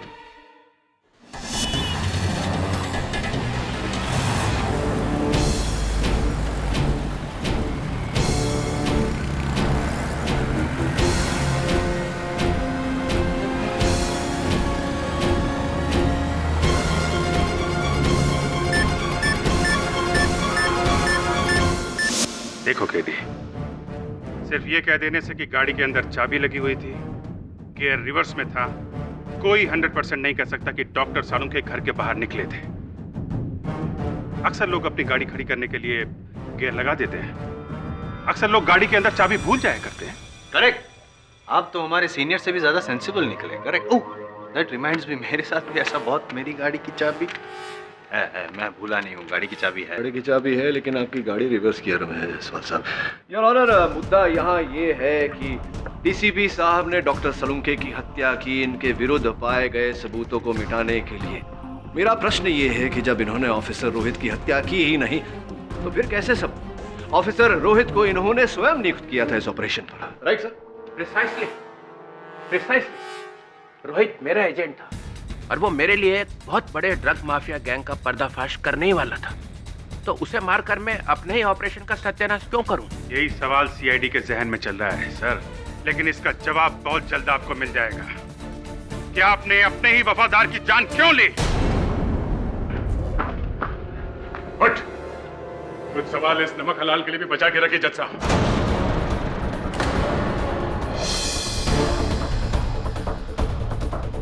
जनार्दन, तुम? सर ये तो मेरा ड्राइवर है, मेरी गाड़ी चलाता है। हाँ, और अब आपके केस की गाड़ी सीधे खाई में ले जाएगा।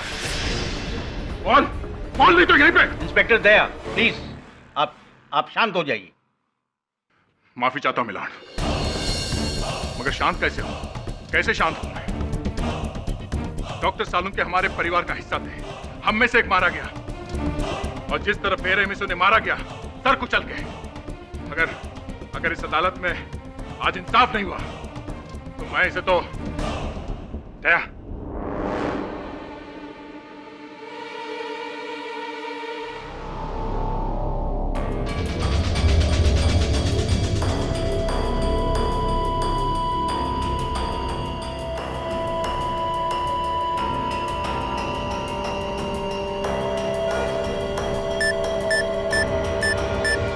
सर पिछले 1.5 साल से मैं डीसीपी सर की नौकरी पे हूँ। डे नाइट में उनकी सर्विस गाड़ी चलाता हूँ और उस रात जब डॉक्टर सालूमके आए तो डीसीपी साहब ने अपने सभी सिक्योरिटी वालों को जाने को कहा और मुझे भी।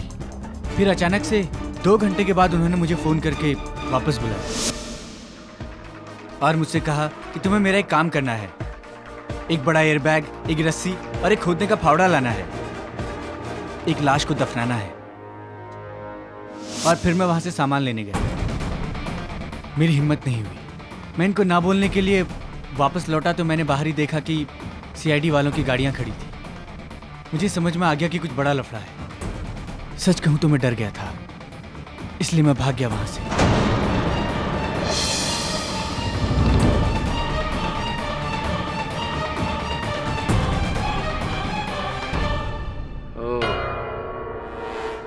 तो ये है तेरा असली रंग जनार्दन। असली रंग तो धीरे धीरे आपका सामने आ रहा है डीसीपी सर, जो गिरगिट की तरह आप बदलते रहे हैं अब तक।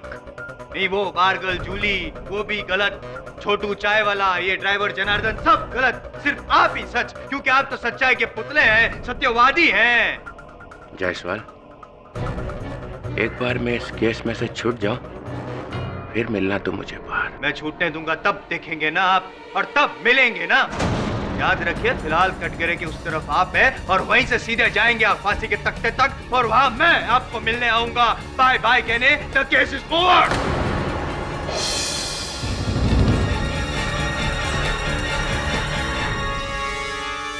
क्या अब भी कोई सवाल पूछ के इस केस को दूसरे गियर में डालना चाहेंगे आप पाठक साहब?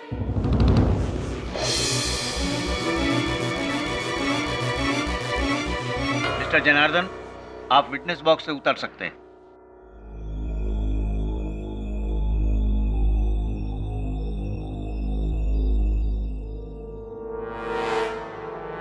सर, हो सके तो मुझे माफ कर दीजिएगा।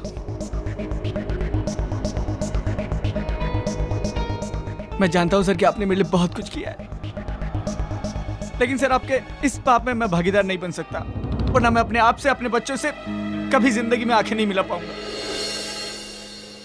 वर्दी पहनने से पहले इस वर्दी का मान रखने की शपथ ली थी मैंने, और अगर सर याद हो आपको तो ये शपथ किसी और ने नहीं, खुद आपने दिलाई थी। मैं तो नहीं भूला।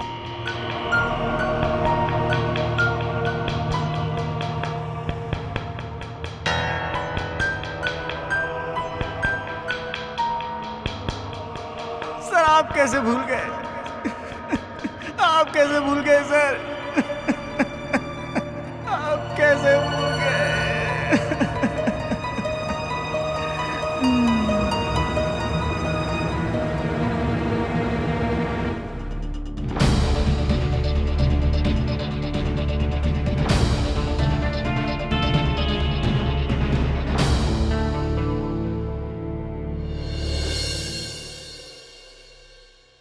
योर ऑनर, प्रतिपक्ष को बिना बताए इस केस में नया गवाह पेश किया गया है। प्रतिपक्ष इस गवाह की पैरवी करने के लिए अदालत से समय की मांग करता है। केडी, अब उसकी कोई जरूरत नहीं है।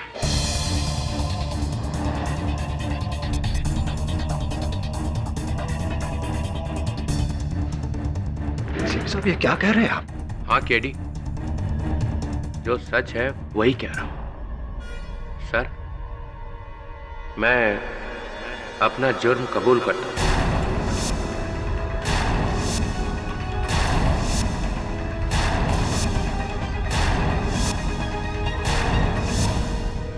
Under cover police officer Rohit Rajyadhyaksh का खून मैंने ही किया है। और उसके बाद डॉक्टर सालुंखे जब मेरे खिलाफ सबूत लेकर आए। डीसीपी सर, ये देखिए आपका बाल मुझे लाश के ऊपर से मिला है। कहां से उठा के चिपका दिया ये सालुंखे? मेरा ही बाल मिला था तुम्हें? चिपकाया नहीं है सर, आपने मारा होगा उसे, इसीलिए आपका बाल मिला उस लाश के ऊपर। किसी और का नहीं हो सकता है? नहीं हो सकता है सर, मैंने डीएनए टेस्ट कर लिया, ये आपका बाल है, आपका। और मैं ये बात आपको इसलिए बताने आया हूँ ताकि आप सावधान हो जाए और अपना बचाव कर ले। तुझा डोका खराब झाला है सालुंखे। डीसीपी साहब, मैं ये बात ज्यादा देर तक छुपा करके नहीं रख सकता हूँ, मैं मजबूर हूँ, और मैं इसी वक्त एसीपी प्रद्युमन को ये बात बताने वाला हूँ। मैं रुक नहीं सकता हूँ डीसीपी साहब।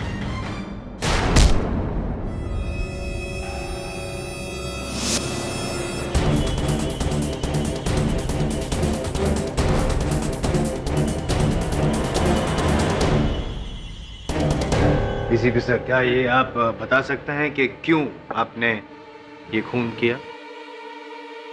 सालों तक अंडर कवर रहने के बाद रोहित थोड़ा डगमगा गया था। वो बाहर आने की बातें करने लगा, कहने लगा कि मैं अंडर कवर नहीं रहूंगा। अगर वो बाहर आ जाता तो कितना नुकसान हो जाता।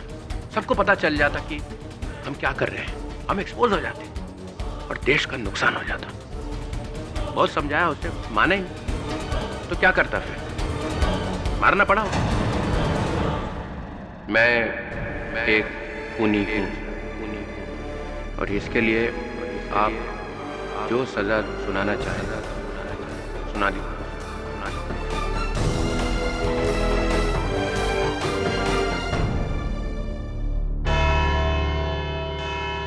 ये अदालत कल तक के लिए मुलतवी की जाती है।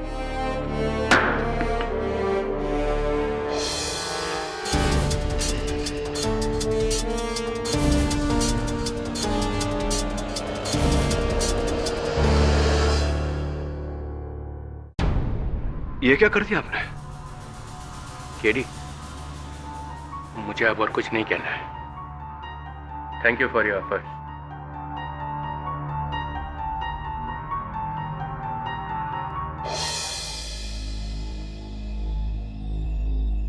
सारे पेपर्स में आपके खिलाफ लिखा है। किस तरह आपने सीआईडी से टक्कर लेकर बहुत बड़ी गलती की है। लिखने वालों का क्या है, ये तो बिना जाने पूछे कुछ भी लिख देते हैं। इन्हें क्या पता कि मेरी टक्कर सीआईडी से नहीं, जुर्म के खिलाफ। पर केडी सर, जब डीसीपी सर खुद अपने जुर्म का इकबाल कर रहे हैं तो फिर। हाँ, वो तो किया है, लेकिन यूं अचानक क्या हो गया?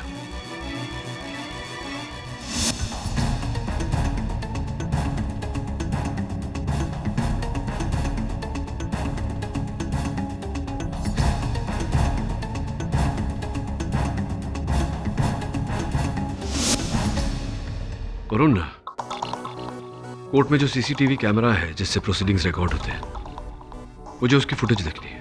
पर क्यों सर? मुझे देखना है कि जनार्दन की क्षमा प्रार्थना में प्रार्थना थी या कुछ और ही।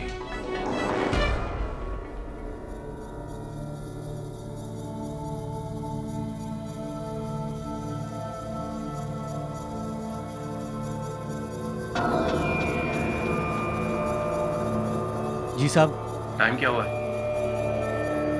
6:15 साहब।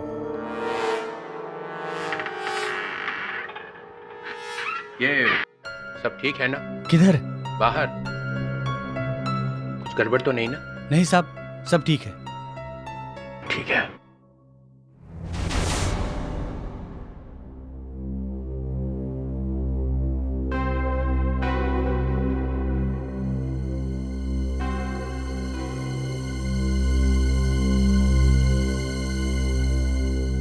अभिजीत, क्या हुआ है? क्या सोच रहे हो? देखो, डीसीपी साहब ने अपना गुनाह कबूल कर लिया है और वैसे भी सारे सबूत उनके खिलाफ है। मैं भी इसे वही कह रहा हूं सर, पर पता नहीं इसका ध्यान कहां है। सर, डीसीपी साहब शुरू से इस केस में अड़े हुए थे कि वो बेकसूर है।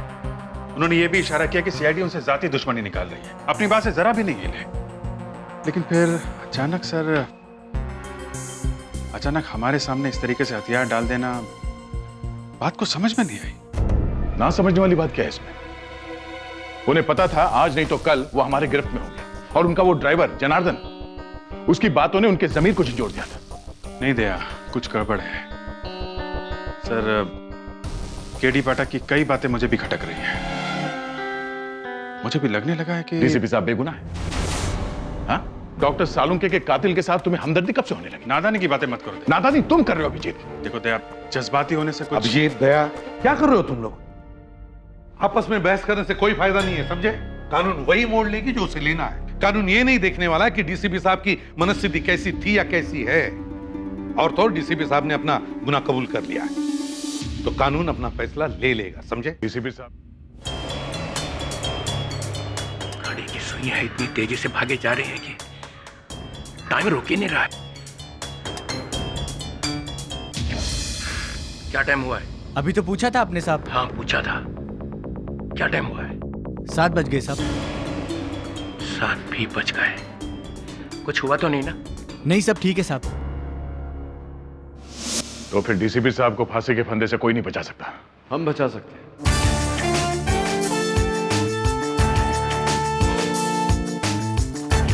दो बेगुनाहों की मौत होने से तो हम रोक नहीं पाए, शायद तीसरे की जान बचा लें।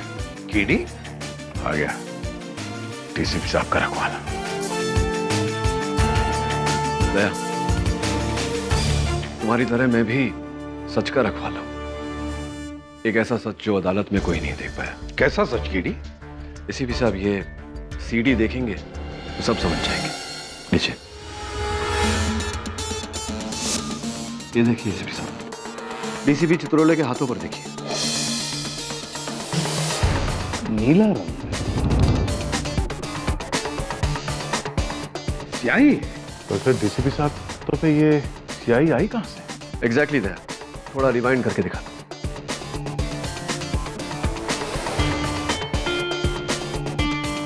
ये देखो, जनार्दन डीसीपी साहब से मिला, उससे पहले डीसीपी साहब के हाथों में कुछ नहीं। ये जनार्दन आया, डीसीपी साहब के सामने गिड़गिड़ाया और अब डीसीपी साहब की हथेली पर उसने अपनी हथेली रखी। ये हथेली उठाई और ये छाप। डीसीपी साहब ने अपना हाथ पीछे लेकर पोंछा।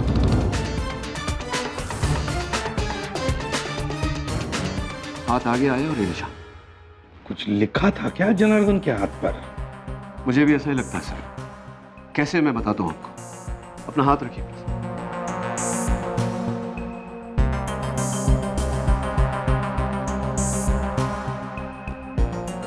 और उसने ऐसे हाथ रखा और उस लिखावट की छाप पड़ी। तो ये बात है मगर दया, जनार्दन को तो तुम लेकर गए थे ना कोर्ट में, तो उसके हाथ पर जो लिखा हुआ था तुमने देखा नहीं? सर मैं तो अब समझा। सर अदालत में जाने के ठीक 1 मिनट पहले उसने मुझसे कहा कि उसे बाथरूम जाना है,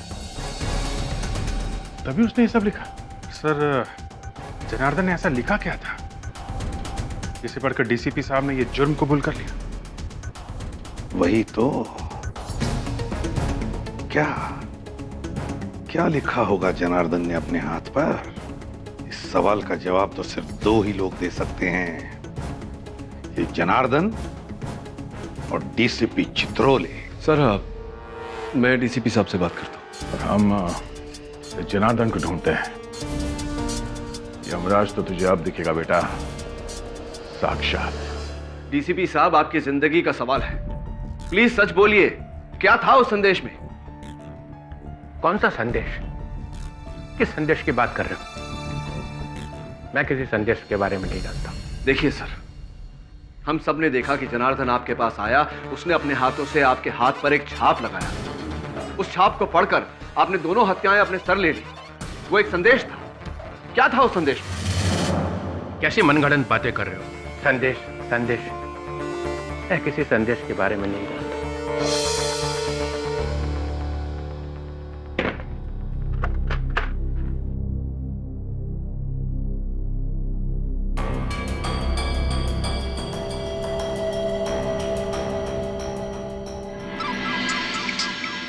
केडी बोल रहा हूँ। हाँ केडी, हमारा शक बिल्कुल सही निकला। जनार्दन घर से फरार है। कल सवेरे केस शुरू होते ही जज अपना निर्णय सुनाने वाले हैं। मैं उन्हें अटकाने की, टालने की पूरी कोशिश करूंगा। तुम किसी भी हाल में जनार्दन को लेकर वहां पहुंचना। ठीक है, तब तक मैं जनार्दन को ढूंढ निकालता हूँ। या all the best. All the best to you too. Sir, हाँ, जनार्दन का कहीं नामो निशान नहीं सर, पता नहीं कहाँ गायब हो गया। पता नहीं कहाँ गायब हो गया। ठीक है, ठीक है सर। मोबाइल का चिप। माय गॉड, मोबाइल का बाकी का हिस्सा। इसका मतलब जनार्दन भागने से पहले मोबाइल तोड़ कर गया है।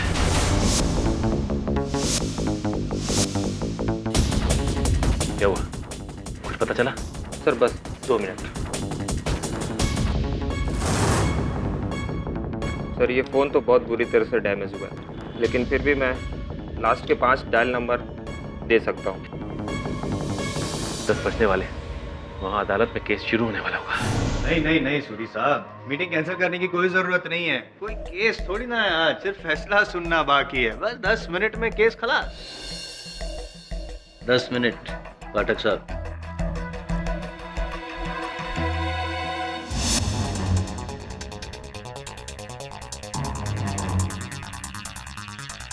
सर ये 5 नंबर। ओ, फोन करके देखता हूँ।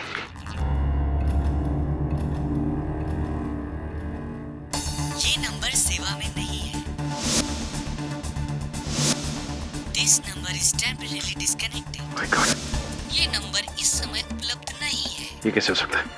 ये आखिरी नंबर है। ये तो बच रहा है। क्यों फोन किया तुमने? तुमने जो कहलवाना था वो मैंने कह दिया। प्लीज मुझे और तंग मत करो। देखो, हमारा काम अभी खत्म नहीं हुआ है। लेकिन मेरा काम तो खत्म हो गया। अदालत में मैंने डीसीपी के खिलाफ जो बयान देना था वो दे दिया। अब अब और क्या चाहिए तुम्हें? जूली,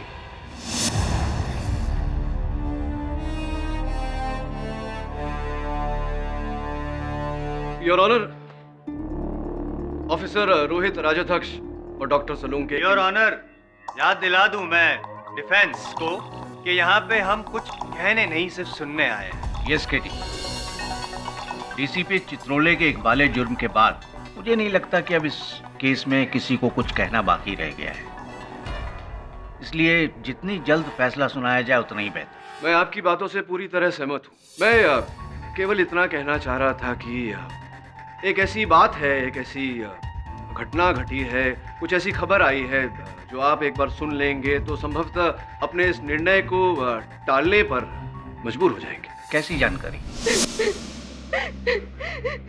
मैं मजबूर थी साहब। उसने मुझे फोन पर धमकी दी थी कि अगर मैंने डीसीपी के खिलाफ अदालत में झूठी गवाही नहीं दी तो वो मेरी बहन और उसके परिवार वालों को मार डालेगा। उसे सबके बारे में जानकारी थी साहब। इसका मतलब उस रात तुमने डीसीपी साहब को अपनी गन लेकर बार से बाहर निकलते हुए नहीं देखा? हाँ? नहीं साहब। अब ये बताओ कि जनार्दन इस वक्त कहाँ है? कौन जनार्दन साहब? वही जनार्दन जिसने फोन पे तुम्हें धमकी दी थी। साहब मुझे जनार्दन ने फोन नहीं किया था, मुझे फोन तो किसी और ने किया था। वो नंबर तो किसी और का है साहब। किसने फोन किया था और किसका नंबर था वो? किसी जॉन का। गलत नाम। अच्छा तुम्हें याद है फोन पे और क्या बात हुई थी? हाँ साहब, पीछे रेडियो पर पुराने भोजपुरी गाने चल रहे थे। रेडियो पे भोजपुरी गाने चल रहे थे? अरे हाँ, अभिजीत सर भी किसी भोजपुरी गाने के बारे में बात कर रहे थे, लेकिन कहाँ सुना होगा ये गाना उन्होंने?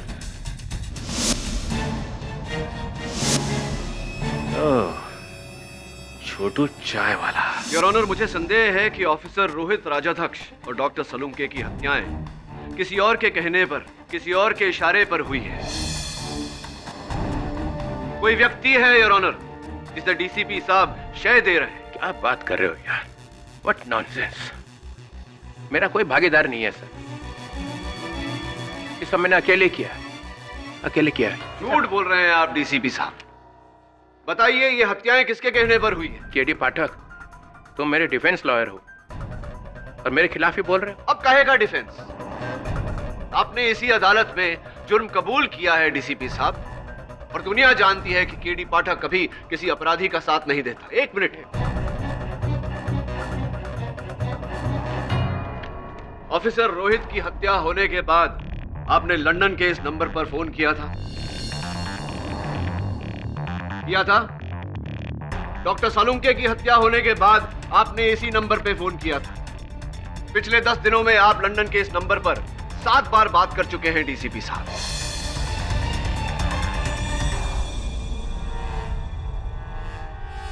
ये नंबर तो मेरे भाई का नंबर है। मैंने अपने भाई को फोन किया था लंदन में। डीसीपी साहब, माना कि आपके भाई लंदन में रहते होंगे, लेकिन हमारी जानकारी के अनुसार खुखार गैंगस्टर पाशा भी इस समय लंदन में छुपा है। कहीं ऐसा तो नहीं कि ये पाशा का नंबर हो और पाशा के कहने पर ही ये हत्याएं हुई हो? एक मिनट, एक पाशा मतलब वही नंबर 1 वांटेड गैंगस्टर जो लंदन। एग्जैक्टली। क्या जायसवाल साहब, पाठक साहब पतंग उड़ा रहे हैं और आप उसे पकड़ने भागे जा रहे हैं। करोड़ों लोग रहते हैं लंदन में, तो उन करोड़ों में से मुझे एक पाशा ही मिला फोन करने के लिए। जज साहब, आप इनकी बातों में मत आइए, आप अपना फैसला सुना दीजिए जल्दी से जल्दी। एक मिनट, आप नहीं कह सकते जज साहब को क्या करना उनको पता है।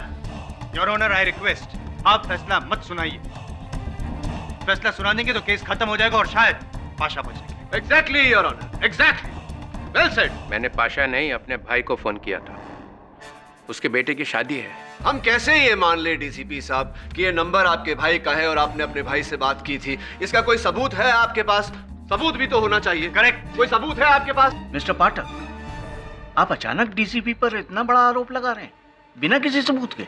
योर ऑनर, सर, अगर केडी साहब को विश्वास हो ही गया है कि मेरे अंडरवर्ल्ड से संबंध है, तो उस नंबर पे फोन करके देख ही लेते हैं सर। आप मुझे अपना फोन दीजिए। फोन नहीं है मेरे पास फोन। अदालत में फोन रखना गैर कानूनी है। लेकिन मेरे पास है, मैं मानता हूँ गैर कानूनी है your honour, I am sorry but मेरा फोन फिलहाल ऑफ है। ऑन करके हम दे सकते हैं। आई ऑब्जेक्ट योर ऑनर, अदालत में फोन का इस्तेमाल करना गैर कानूनी है। लेकिन पाठक साहब। Objection overruled. Thank you your honour.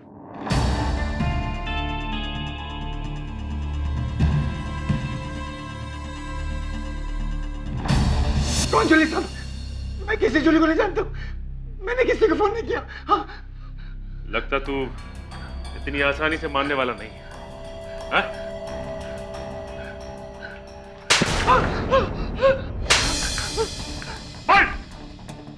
बता सब इन सबके पीछे जनार्दन का हाथ है सब। जनार्दन? डीसीपी साहब का ड्राइवर? हाँ सब, उसी ने मुझे डीसीपी साहब को फंसाने का 20 लाख रुपए दिया था और जूली को धमकाने का 5 लाख। सब उसी को पकड़ो सब। लेकिन वो तो फरार है, उसका कोई पता ठिकाना है तुम्हारे पास? सब, उसने मुझे शमशान जगह पर बुलाया था, मार्वे के पास। हाँ, एक छोटा सा गोडाउन था। हाँ, मार के?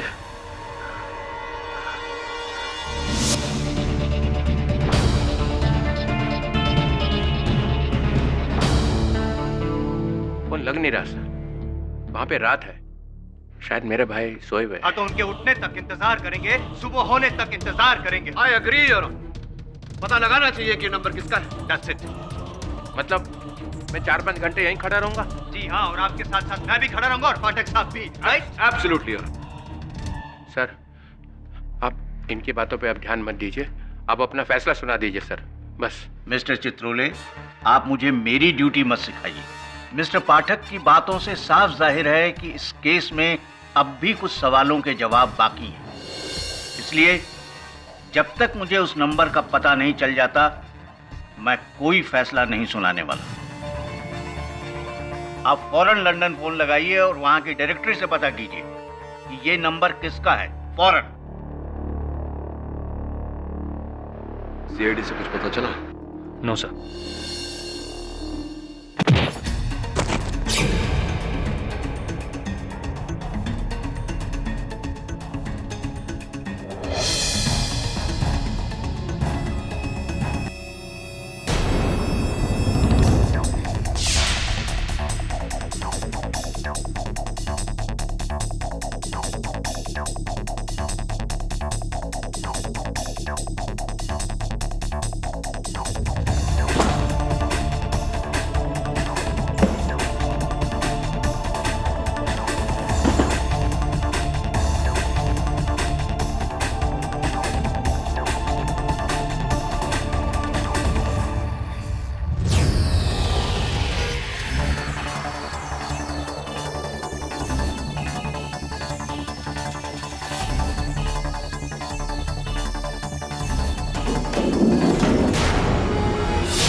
प्रतिलिपि संदेश तो जनार्दन के लिखा था।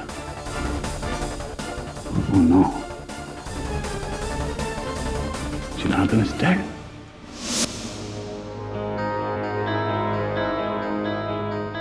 योर ऑनर, हमने लंदन की टेलीकम्युनिकेशन कंपनी के सारे रिकॉर्ड्स चेक कर लिए। ये नंबर अरुण चित्रोले का ही है, इनके छोटे भाई का। सही बोल रहे हैं। Mister Pathak.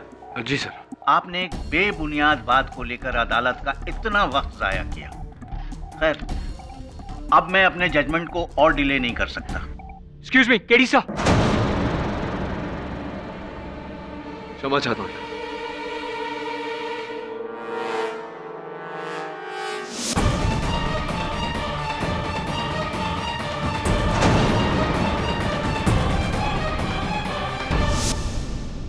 Your honour. अब क्या है केडी? योर ऑनर, सीआईडी से अभी खबर मिली है कि इस केस के अहम गवाह डीसीपी साहब के ड्राइवर जनार्दन की हत्या हो गई है, उसकी लाश बरामद हुई। तो बैड न्यूज है, जाएंगे उसके मातम में। उससे क्या, उससे वो जनार्दन की मौत से डीसीपी साहब के केस का क्या लेना देना? योर ऑनर प्लीज आप फैसला सुनिए। क्या तुम ये कहना चाह रहे हो कि जनार्दन को मारने वाला असल कसूरवार है और डीसीपी बेगुनाह है? जी नहीं योर ऑनर, मैं केवल ये कह रहा था कि क्या क्या कह रहे नहीं, जरा जरा आप सोचिए जायसवाल साहब, आप तो इतने बुद्धिमान वकील हैं। इस केस का एक अहम गवाह जनार्दन, जिसकी गवाही से डीसीपी साहब का पूरा केस गिर गया, उसे गिरा दिया गया, उसकी हत्या कर दी गई। क्यों? क्या हत्यारा नहीं चाहता था कि जनार्दन इस षड्यंत्र के रचयिता का नाम अदालत में आकर बताए, मास्टरमाइंड का नाम अदालत में आकर बताए? क्या लगता है आप? सही है ना? ये आपका शक सही है। हाँ नहीं हो सकता है योर ऑनर। एक मिनट, क्या कंफ्यूज। आप प्लीज अभी अभी आप फैसला मत सुनाइएगा। डीसीपी साहब क्या हो रहा है? बताइए कौन है आपका साथी, बताइए। सर, आप मेरा पूरा रिकॉर्ड उठा के देख लीजिए।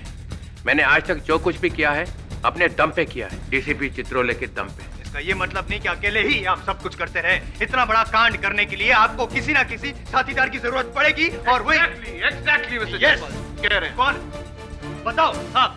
मैं गुजारिश करता हूं कि जब तक डीसीपी के वो खुफिया साथी का नाम पता नहीं चलता, आप ऑर्डर नहीं देंगे। I mean it's a request.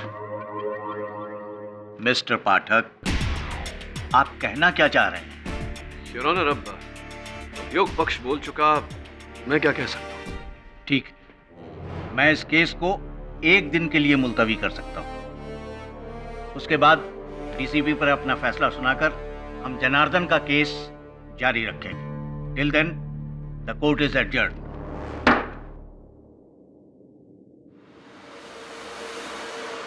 Well done mister Jaiswal, thanks. Thank you. तुम्हें अंदाजा नहीं है तुमने क्या कर दिया। डीसीपी साहब, इंसाफ 2 धारी तलवार होती है, एक तरफ पुलिस, दूसरी तरफ न्यायालय।